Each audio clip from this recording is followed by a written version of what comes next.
Hi sweet Cloud9 crafters! Today I have a sweet pastel card to share with you. You can find a link with all the supplies I used in the description box below. Let me show you how this card came together. I started with a piece of Bristol Smooth cardstock, which was a little bit bigger than 4¼ by 5½ inches. First I will be doing some ink blending before die cutting with a lawn fawn backdrop. I'm using distress oxides in the colors Spun Sugar, Shaded Lilac and Tumbled Glass. This is a beautiful combination of pastel colors. I started by ink blending some Spun Sugar with a blending brush. After putting down enough ink, I'm going in with the Shaded Lilac, making sure to overlap the Spun Sugar just a little bit. I do have to go back to that Spun Sugar just to get a good blend between the two colors. Then I'm going to my final color, which is the Tumbled Glass. I put down enough ink on the bottom of my panel, again making sure to overlap with the Shaded Lilac. Just like before, I'm going back to my previous color, which is the Shaded Lilac, just to get a good blend. I'm going back and forth over the three colors until I'm happy with the result of my ink blending.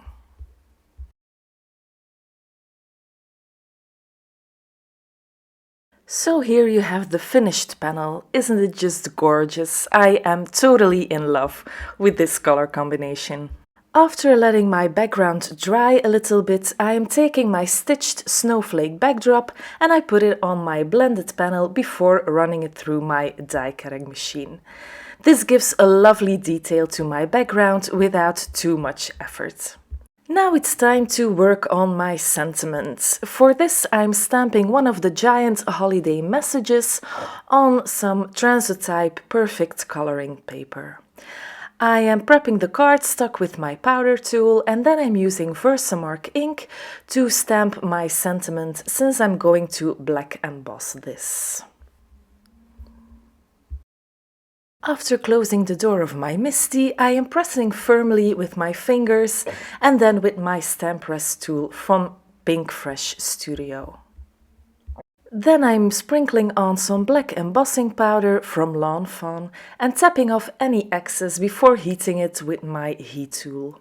I did this off camera just because I don't have my heat tool here on hand. I was a little bit afraid that it would be a mess, that black embossing powder, but actually it's really not that bad. And I really like the results. It's very black, which I totally like. Now it's time to color in a few letters from my sentiment. I chose all my Copic markers based on the colors of the background panel. So I have some blues and purple markers and then I also added in some greens. I will list my Copic color combinations in the description box below, but as you can see, I kept it very light. So I just took all my lightest markers I have from the blues and the greens and the violet markers. I die cut the sentiment with the oval die from the giant birthday messages.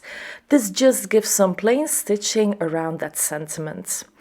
And then I took the pink version of watercolor wishes paper and I die cut the scalloped oval from the coordinating dies of the giant holiday messages. This paper matches the pastel theme perfectly in my opinion. So I adhered my white oval onto the pink one with dry adhesive and then I took out some foam squares and I popped up that whole sentiment and adhered it onto my stitched snowflake panel. I just love that it has that little bit of dimension. Then I die cut a stitched rectangle frame out of some white cardstock. It didn't look quite finished, so I definitely wanted to frame the whole panel. I used liquid glue to adhere it, but before putting it on my panel, you see me using my fingers here to wipe off any excess glue. This really helps from getting glue everywhere, so just dab off a little bit with your fingers and you have just the right amount of glue.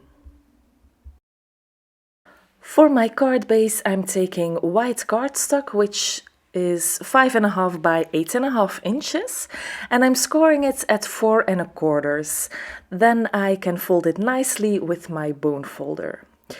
With my ATG gun, I put on some dry adhesive on my card panel before adhering it to my white card base.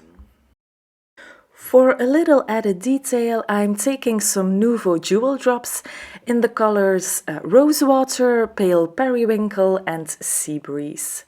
I always warm up the bottle just a little bit by rubbing the bottle in my hands, just like you see me doing here. Oh, and also very important, before putting a little drop on your panel, always test it out on a scrap piece of paper, so you know there's not a big blob coming out and ruining your entire card.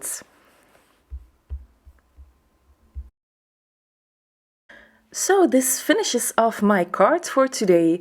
Super easy to make, but I really love the soft colors on this Christmas card. If you like this video, please give it a thumbs up and consider subscribing to this channel.